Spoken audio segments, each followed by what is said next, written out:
Sejam muito bem-vindos ao nosso segundo episódio do podcast Como Não Fazer Merda no Setor Imobiliário. Bom, o nosso objetivo será discutir os principais erros dentro do processo de originação de um novo empreendimento imobiliário. Eu sou Cristiano Rabelo e hoje nós iremos discutir com o tema: existe um imóvel Covid-19?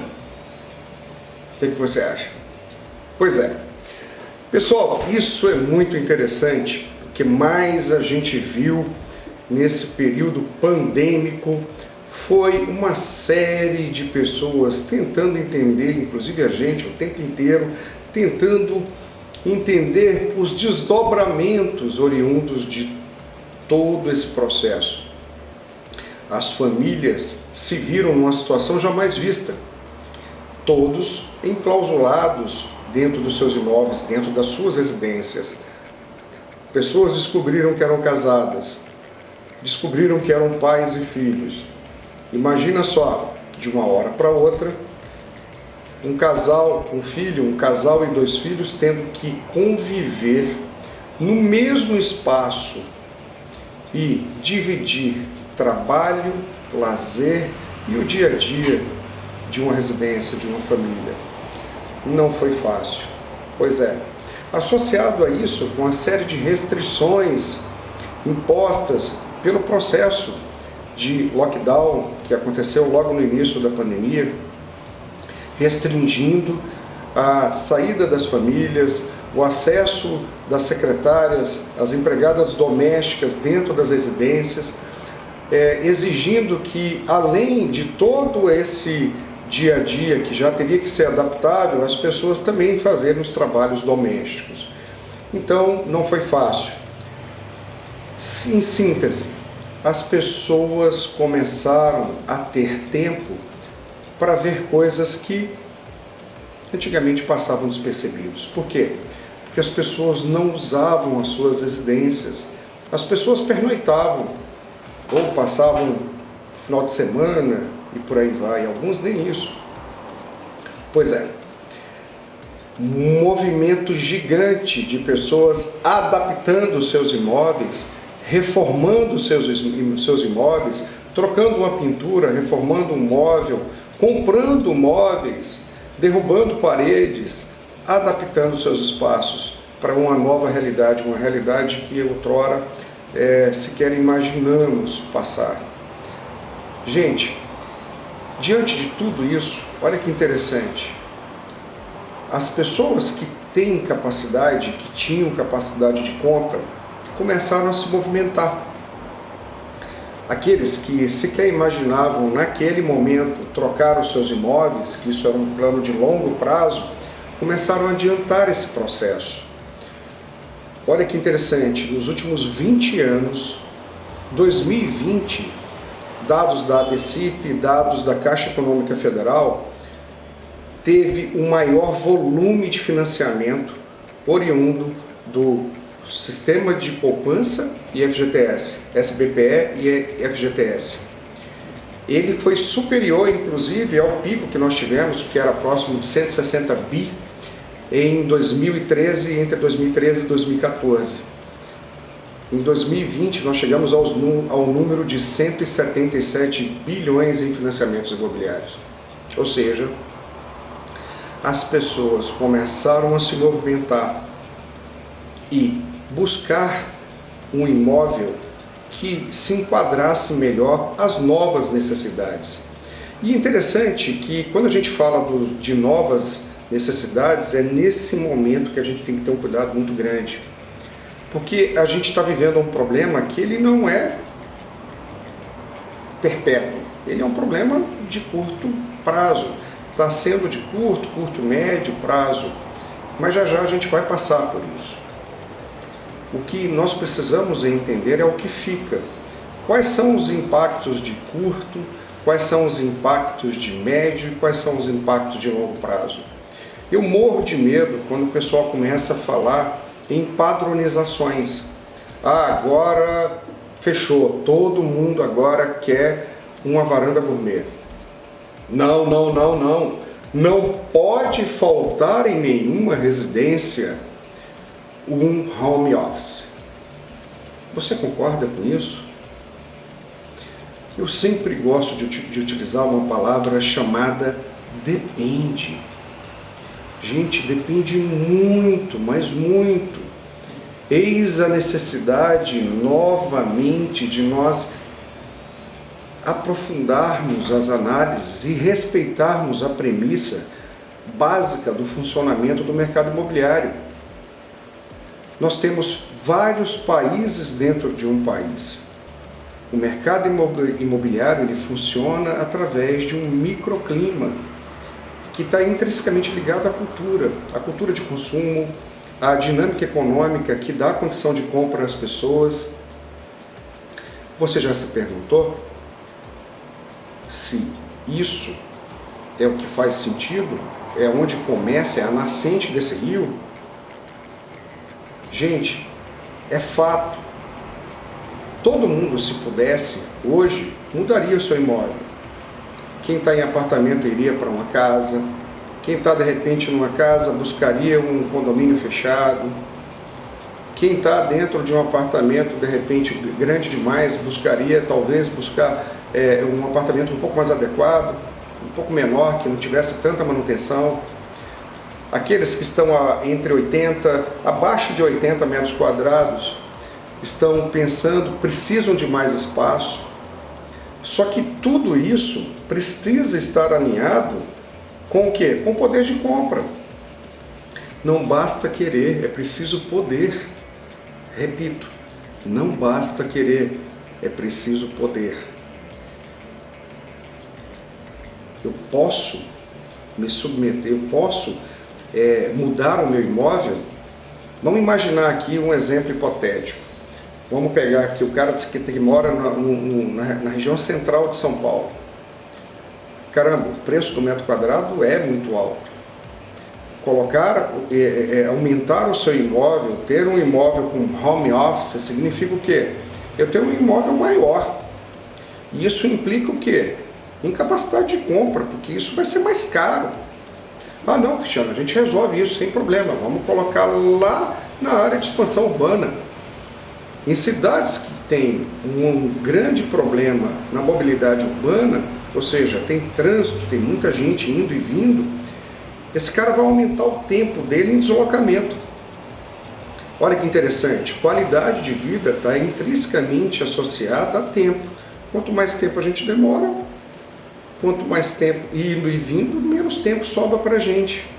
E nesse contexto, eu te pergunto, esse cara que mora na região urbana, ele de fato vai para uma área de expansão urbana para poder ter um custo-benefício, ou seja, ter um empreendimento um pouco melhor, uma casa um pouco maior, um apartamento um pouco maior, para ter essa qualidade de vida, ou ele vai ficar no mesmo lugar? Ou ele vai tentar adaptar onde ele já mora?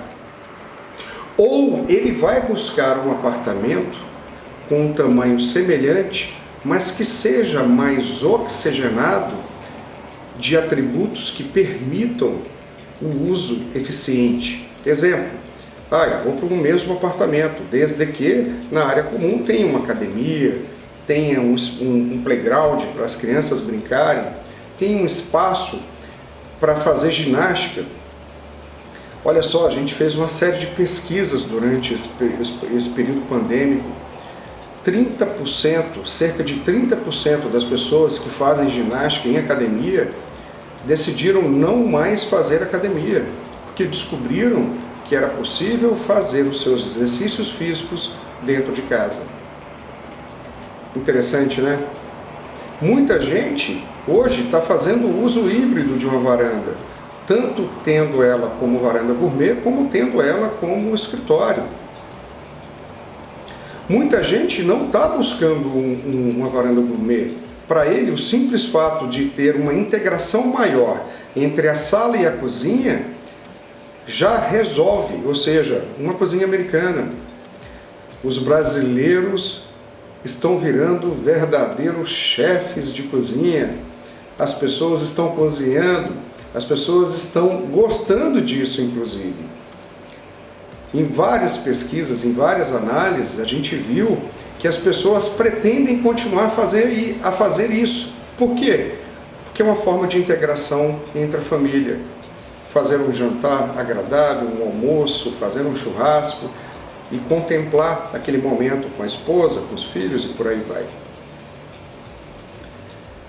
E olha que interessante, a preocupação com os gastos diante desse processo, de toda essa fase pandêmica, contribui para a efetivação desses atributos. Por quê?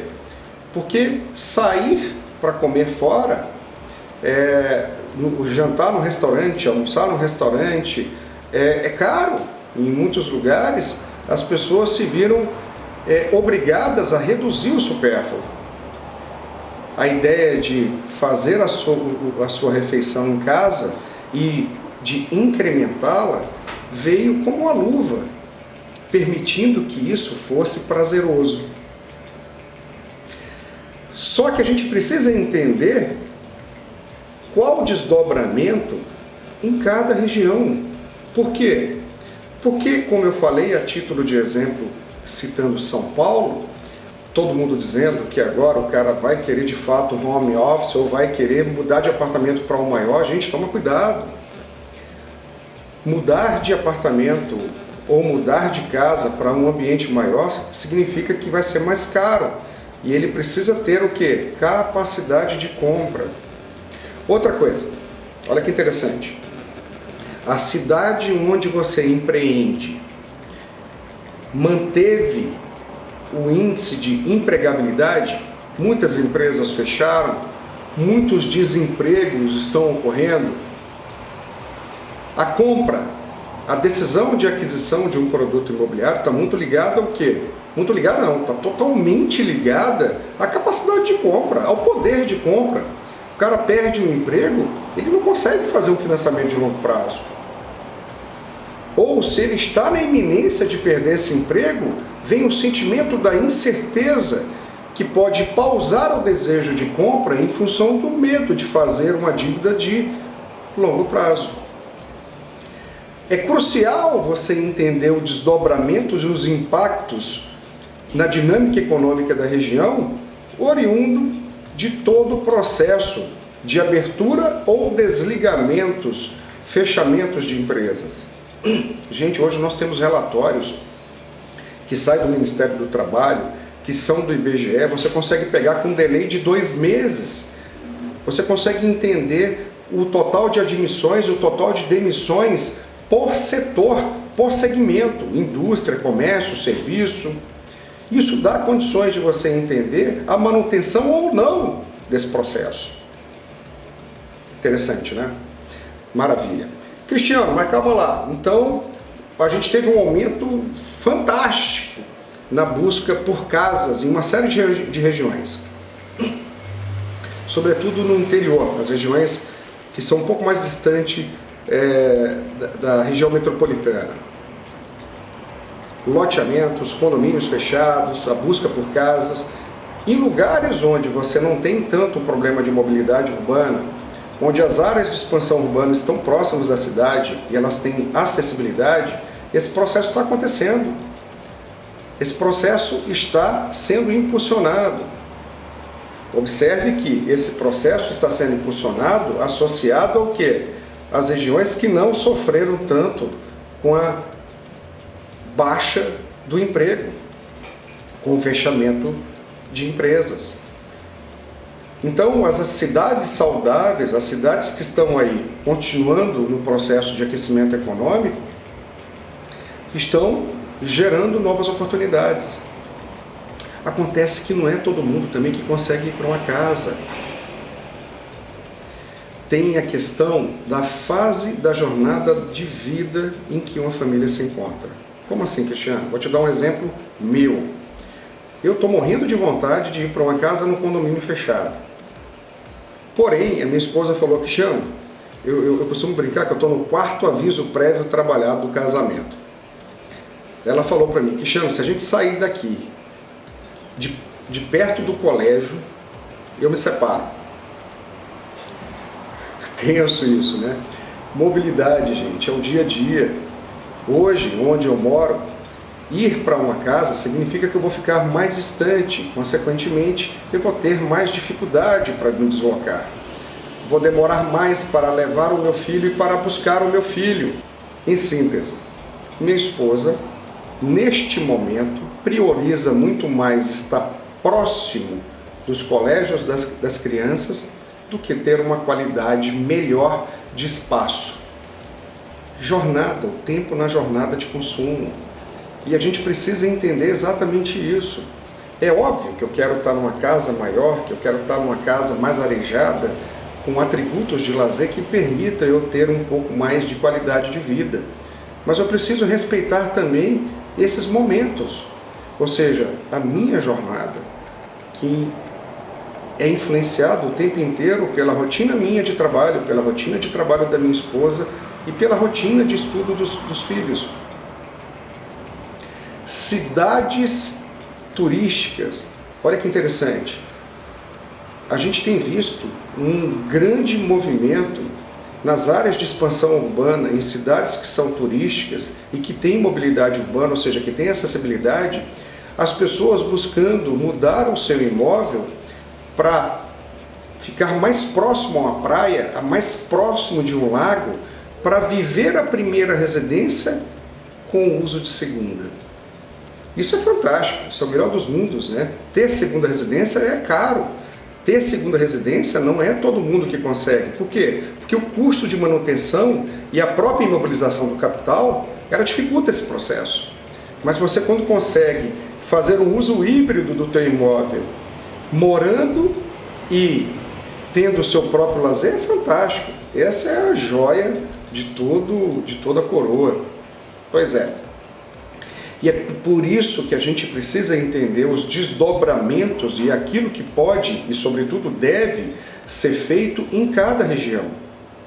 Há situações em regiões muito populosas onde as pessoas vão muito provavelmente buscar mudar para um apartamento semelhante, porque ir para um apartamento maior é mais caro, mas que ao menos seja mais oxigenado, que tenha um home office embaixo, ou que esteja próximo a centralidades urbanas que permitam esse uso. Eu estou aqui próximo de um shopping, eu estou aqui próximo de um colégio, eu estou aqui próximo, eu estou mais na região central. Isso é fato. As pessoas estão olhando para isso. Fato. A intenção de compra no curto prazo de imóveis, sejam eles imóveis horizontais, de loteamento ou apartamentos, ela aumentou sim, substancialmente. Há regiões que nós tivemos um aumento de 100%, de 200% no curto prazo, comparado aos mesmos testes de intenção de compra que nós fazíamos em 2019. As pessoas estão acelerando esse processo de compra. Mas somente aquelas pessoas que têm o quê? Capacidade e preservada a capacidade de compra, ou seja, que não sofreram, que conseguiram manter a sua capacidade de compra. E é por isso que eu peço para você, tenha cuidado. Não vamos começar a acreditar, então quer dizer que o imóvel Covid é o imóvel que já vem com varanda gourmet e que já vem com home office. Cuidado, gente. Você precisa entender o que é importante, sobretudo o que é possível para o teu comprador na região onde você está. Não necessariamente as pessoas vão poder ir para uma casa, como é o meu caso. Não necessariamente elas vão conseguir ir para um empreendimento maior por conta de grana. Não necessariamente ele vai valorizar um espaço. Tem gente que está odiando a experiência de home office. Tem gente que está odiando. O cara está aqui trabalhando, vem o gato, vem o cachorro, late, a mulher começa a brigar com o menino, confusão danada ou vice-versa, o moleque chorando e o cara aqui fazendo conferência, fora aqueles outros problemas que tem tido. Você está aqui fazendo uma live, uma conferência, daqui a pouco passa teu filho indo para o banheiro, todo de toalha. Um dia desse eu estava fazendo uma live, passa o meu filho de 10 anos pelado, que pegar a toalha assim, e eu estava fazendo a live no quarto dele, né? Cheio de bonecos, de super-heróis, E ele falou, pô pai, relaxa, você não tem muitos seguidores ainda. Eu falei, maneiro filho, show de bola, você é top. Gente, nem todo mundo está se adaptando. Tem gente que está pedindo a Deus que tudo isso acabe para voltar para o escritório. Tem gente que tem déficit de atenção, que precisa do espaço para trabalhar, para estudar. E isso só consegue fazer num ambiente de escritório corporativo. E isso obriga você a aprofundar e entender esse comportamento em cada região. Aí a gente vai para aquela boa e velha frase: entender para empreender. Bicho, se você não entende o teu mercado, não se arrisca. Eu costumo dizer que no setor imobiliário é um dos poucos lugares onde um empreendimento tem a capacidade de quebrar um empreendedor. Ele pode não quebrar naquela hora, mas ele dá uma pedalada aí de 2, 3 anos e vai te dar problema lá na frente, vai engessar o teu fluxo de caixa e aí você vai ter uma série de problemas. O que eu mais vi, gente, em 2019, 2018 na realidade, o que eu mais vi foi empresa entrando em recuperação judicial com lucro futuro projetado. O que quebra uma empresa não é prejuízo. Prejuízo ajuda, contribui. O que quebra uma empresa é o quê? Fluxo de caixa, falta de dinheiro para poder tocar os negócios. Você não consegue entregar, você não consegue realizar o empreendimento. Como é que você vai realizar o teu lucro? É a pior morte que tem, porque você morre olhando a praia, você se afoga a 50 metros da praia. Se você estivesse se afogando lá no mar alto, você chega e fala, puta, não tem o que fazer mesmo aqui, está tudo certo. Mas chegando na praia, puta, eu particularmente acho bem pior. Em síntese, o imóvel Covid não existe. O que eu vejo de todo esse processo, de todo esse momento que nós vivemos, é que abriu um alerta assim, tipo gritante, todas as luzes, todos os semáforos estão gritando para o empreendedor fazer uma coisa que isso já deveria fazer parte da rotina dele. Entender o mercado, entender o comportamento de consumo, entender o que as pessoas querem, entender o que é importante para as pessoas, entender o que elas podem comprar. Isso não é uma coisa que nasceu agora no processo pandêmico. Isso é uma coisa que já deveria ser uma rotina introspectada no negócio do empreendedor. Ou seja, já deveria estar aqui como processo interno de cada empresa, de cada negócio, antes de empreender.